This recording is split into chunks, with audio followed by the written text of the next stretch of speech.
HR policy clearly defines the purpose and goals of the policy. A well-defined HR policy must include recruitment policy, holiday list, compensation and benefits, disciplinary action, training and development, health and safety. Next, based on the gathered information, develop a plan with the help of experts from cross-functional team. Describe the value and the principles of the company in the policy. Each person should aware of code of ethics of the organization. So how you can frame the HR policy. Next, the fourth step is this. The policy should develop based on the current and relevant information so that it does not become absolute with the changing laws and technology. The policy will be more effective if all the rules are described in a simple and a crisp manner. So how you can frame the HR policy. So here you will get to know how the policy will be framed.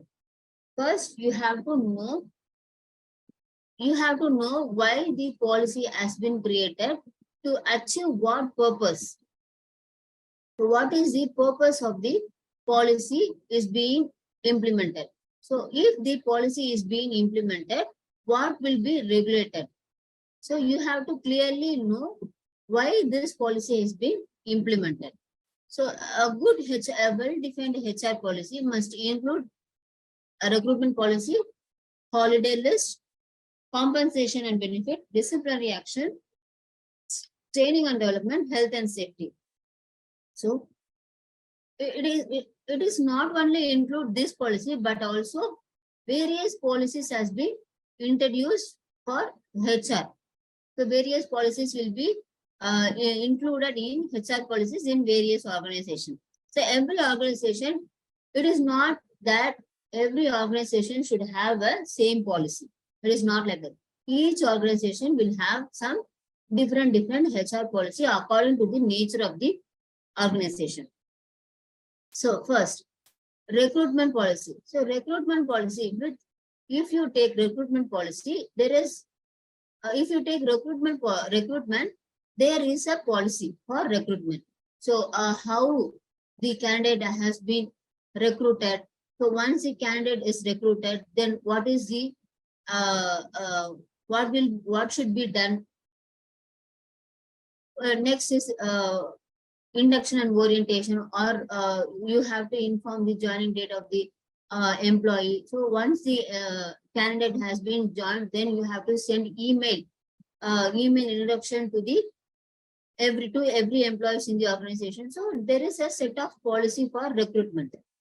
Okay, then holiday list. Holiday list also, for holiday, you will be having some list. So you will be having a list of policy. So what is the holiday policy? First, you have to prepare the holidays for the next calendar year in the current calendar year. So this is 2023. For 2024, during the month of December, you have to prepare the holiday list. Okay, what are all the holidays you are going to give in the next calendar year? So that you have to prepare in the month of December of the current calendar year. Then you have to get the approval from Labor Board. So once the Labor Board approves the list of holidays, then you have to paste that holiday list in your notice board. So along with that, you have to send email notification to every employees that these are all the holidays you are going to give for the next calendar year. So this is the set of policy for holiday list. Next, compensation and benefit. For compensation and benefit, so you should give the compensation and benefit according to the work done by the employees or according to the designation of the employees. So for managers, some set of benefits will be given. For managers, you will be giving telephone reimbursement, you will be giving food coupon, you will be giving any gift coupon, or you will be giving a car reimbursement. So this is the benefit for the managers. For executive level, you will be giving training and development. You will be giving the fringe benefit as training and development, or you will be giving mobile allowance, or you will be giving some bonus. So compensation and benefit, you will be having set of rules and regulations. For disciplinary action, as we already discussed earlier, for disciplinary action, you should have some policy. That is, first you will be sending the oral communication, then written communication, then any reduction or deduction in the payment or designation of the employee. So there is a set of policy for disciplinary action. Training and development, health and safety. So for everything which is handled by the HR, for that you should have some policy. So first we will take holiday list. For if you are framing holiday list policy, means what should be done. We will discuss that. So for holiday policy, first you have to gather the information. You have to gather the information. So what should be the information? First thing is, you should collect what are all the leave days, what are all the holidays for the next calendar year. The first is January 1st, that is New Year. Next is after New Year, you will be having a set of holidays. That is Republic Day. Next is May Day.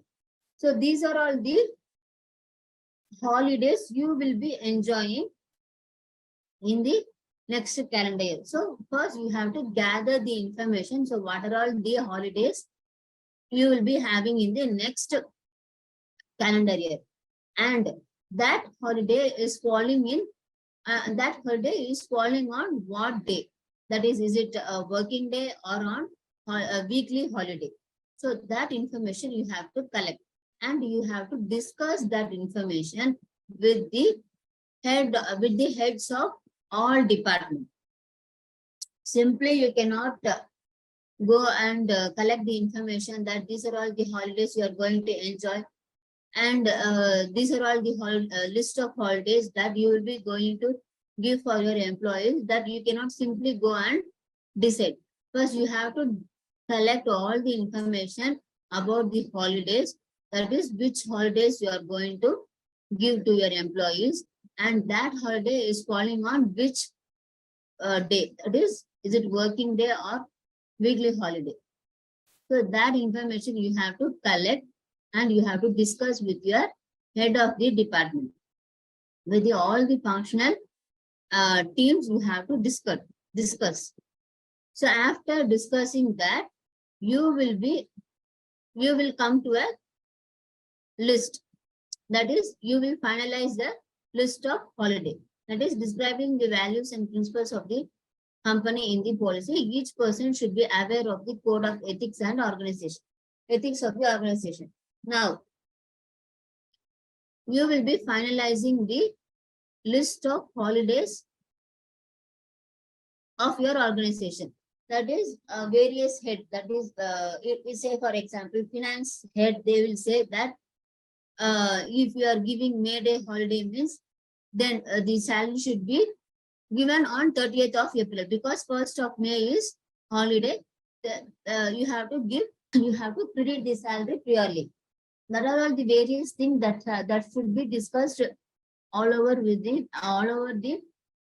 various department of the organization. Then, so after discussing with the various departments, you will finalize the list of holidays. That is not only the list of holidays. If you are discussing about recruitment policy also, you will, after discussing, you will come to know the final. I mean, you will finalize the recruitment policy or a holiday policy or compensation or disciplinary action. So after discussing with heads of various departments, you will have some finalized policies. Okay, so that finalized policy will be, that finalized policy should be known by every employees in the organization. Okay, that finalized policy should be according with the changes in the technology. Say, for example, if you have a policy for Provident Fund, if you have a policy for Provident Fund, means for Provident Fund, you will be having a policy like if 15,000, if the employee crosses the basic of 15,000, then 1,800 will be deducted. If you have the minimum policy in your organization, means, okay, you have to follow the minimum policy in your organization after discussing with every department head, various department head. You have discussed and you have implemented the minimum policy in your organization. That minimum policy should change according to the new amendment of the government. Say, for example, if the government has introduced the ceiling limit instead of 15,000 to 21,000, means then you have to change the policy to 21,000. You should not keep the 15,000 as a ceiling limit. So whatever the policy you are developing, that should be based on the relevant information. So that should be based on the current amendment of the government. Okay, you should not follow the old policies and procedures of the government. You should change your policy according to the current amendment. Next, the policy will be more effective if all the rules are described in a simple and a crisp manner. Then if you are, the policy has been created now, the policy has been framed now, then what should you have to do is you have to deliver the policy to your employees in a simple and crisp manner. You have to describe the policies to your employees in a simple manner, so that they will easily understand the policy. Specifically mention the eligibility criteria, condition for each regulation, and also clarify expectation if any. So you have to mention, you have to let the employees know about the policy, what are all the eligibility of the policy, what are the eligibility criteria. So which policy is implemented to which employees. Say, for example, you take minimum policy of the employees, minimum policy of Provident Fund.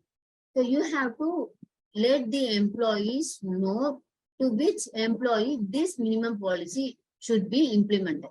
So employees who will be receiving above 15,000 as their basic plus DA, that employees are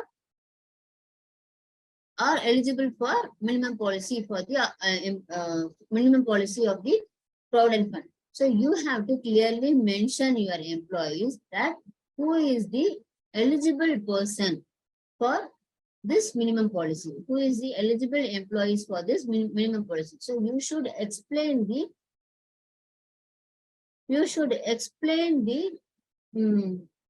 rules, you should explain the policy of Provident Fund clearly and crisply to your employees so that they will understand, and you should clearly mention who is the eligible employees for that minimum policy. And if the employee is having any expectation, that also should be clearly defined in that policy. Next, consult with the key stakeholders and legal department after preparing the first department. After preparing the first department, it's not a first department, after preparing the first policy. While implementing the policies, inform all the employees through newsletter, employee portal, or intranet. So once the policy has been framed, once the policy has been clearly explained to the employees, then what you have to do is you have to discuss that policy with your stakeholders, with your shareholders. If your company is having some shareholders or legal department, means you have to discuss that policy, new policy with your shareholders or legal department. So once they have that shareholders and legal department, they have approved the policy, means then you have to send, you have to send the policy in a written format to your employees. So once you have framed the policy, means that you have to orally or verbally deliver the policy to your employees. Once the employees are okay with that policy, then what you have to do, you have to discuss that policy with your shareholders and legal department. And if they are approving that policy, means then it is the finalized policy. You have to send their policies in a written format to your employees. Written format means you have to paste that policy in your notice board, or you have to send the email notification to your employees that this policy is going to be amended in our organization with effect from so and so date. So that kind of notification you have to send to your employees. If you have any employee portal, means in that employee portal you have to send notification. Or if you have any internal communication technology, means in that internal communication devices, you have to send a notification to your employee saying that this is a new policy of your organization, and this policy is being amended with our organization with effect from so and so date. So that kind of notification you have to send to your employees. After implementation, regular audit is required to check the validity of the policy. The policy should be revised if any changes occur. So after implementing the policy, you should not keep quiet that the policy has been implemented, so our work is completed. You should not do as a HR. So you have to regularly audit that policy, whether the employees are following the policy or whether the employees are satisfied with the policy. You have to regularly do the audit with the policies. And you have to check the validity of the policy. Say for example, the same example. For minimum wages, if the ceiling limit has been changed, means according to the changes, you have to revise that policy.